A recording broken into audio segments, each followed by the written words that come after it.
விஜய் டிவில ரொம்ப பிரபலமான ஆங்கரா இருக்கிறவங்க தான் பிரியங்கா. நேத்திக்கு இவங்களுக்கு திருமணம் நடைபெற்றிருக்குது. இவங்க அவங்களுடைய சோஷியல் மீடியா பக்கத்துல இவங்களுடைய மேரேஜ் போட்டோவை போட்டு சில விஷயங்களை சொல்லியிருக்காங்க. இதை பத்தி தான் நாம இன்னைக்கு இந்த வீடியோல பார்க்க போறோம். வாங்க வீடியோக்குள்ள போய் பார்க்கலாம். ரொம்ப ஃபேமஸான ஆங்கரா இருக்கக்கூடிய பிரியங்கா அவர்கள் பார்த்தீங்கன்னா நேத்திக்கு திருமணம் பண்ணியிருக்கிறாங்க. இவங்க எப்போதுமே தன்னுடைய சோஷியல் மீடியால ஆக்டிவா இருக்கக்கூடியவங்க தான். பிரியங்காவுக்கு ஏற்கனவே திருமணமாகி அந்த திருமணம் சரியா அமையல அப்படின்னு அவங்களுக்கு சின்ன வருத்தம் இருந்துட்டு தான் இருந்துச்சு. அந்த வருத்தத்தை கூட பிக் பாஸ் நிகழ்ச்சியில சில இடங்கள்ல வெளிப்படுத்தி இருந்தாங்க. இருந்தாலும் அதிக இடங்கள்ல அவங்க அதை பத்தி பேசினதும் கிடையாது. தன்னை புரிஞ்சுக்கக்கூடிய ஒரு உறவு கிடைச்சா ரொம்ப நல்லா இருக்கும் அப்படின்னு மட்டும் சொல்லிட்டு இருந்தாங்க.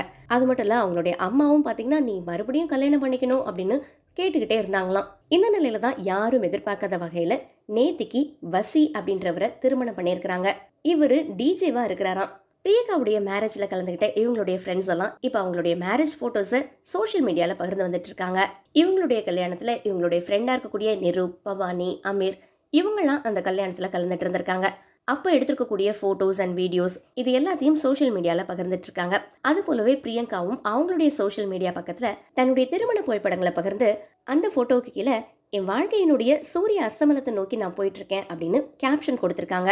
இவங்களுக்கு விஜய் டிவி பிரபலமா இருக்கக்கூடிய தீனா, ரியோ, நாஞ்சல் விஜயன், ஷாலினி, சௌந்தர்யா, அன்ஷிகா, சரவண விக்ரம், டிடி, குரேஷி இந்த மாதிரி நிறைய சின்னத்திரை பிரபலங்கள் தங்களுடைய வாழ்த்துக்களையும் தெரிவிச்சு வந்துட்டு இருக்காங்க. இந்த மாதிரி சினிமா அரசியல் சம்பந்தமான அப்டேட் உடனே தெரிஞ்சுக்கணும்னா 7 மீடியாவை சப்ஸ்கிரைப் பண்ணிடுங்க.